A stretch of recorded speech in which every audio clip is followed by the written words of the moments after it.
मित्रांनो, लाडकी बहीण योजनेअंतर्गत दुसऱ्या टप्प्यामध्ये ज्या महिलांचे अर्ज अप्रूव्ह झाले आहेत अशा महिलांच्या अकाउंटमध्ये लाडकी बहीण योजनेचे जे 3000 रुपये ते जमा झाले आहेत। परंतु भरपूर महिलांनी जुलै आणि ऑगस्ट महिन्यामध्ये अर्ज केला होता आणि त्यांचा जो अर्ज आहे तो अप्रूव्ह सुद्धा झालाय, पण त्यांच्या बँक खात्यामध्ये अजूनपर्यंत लाडकी बहीण योजनेचे जे पैसे आहेत ते जमा झाले नाहीत।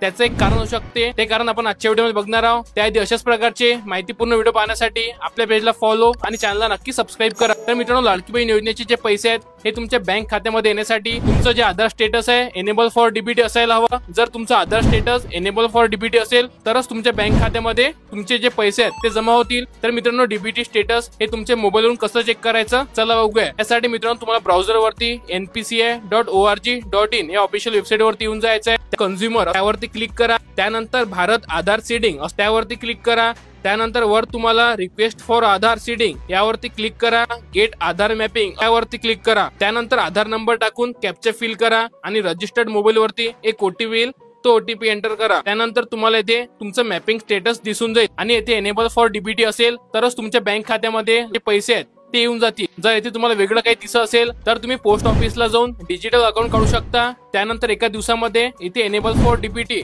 असं तुम्हाला बघायला मिळेल। महत्त्वाचा व्हिडिओ ज्या महिलांच्या अकाउंटमध्ये योजनेचे पैसे आले नसतील त्यांच्यावर शेअर करा आणि अशाच प्रकारचे महत्त्वाचे व्हिडिओ पाहण्यासाठी आपल्या पेजला नक्की फॉलो करा।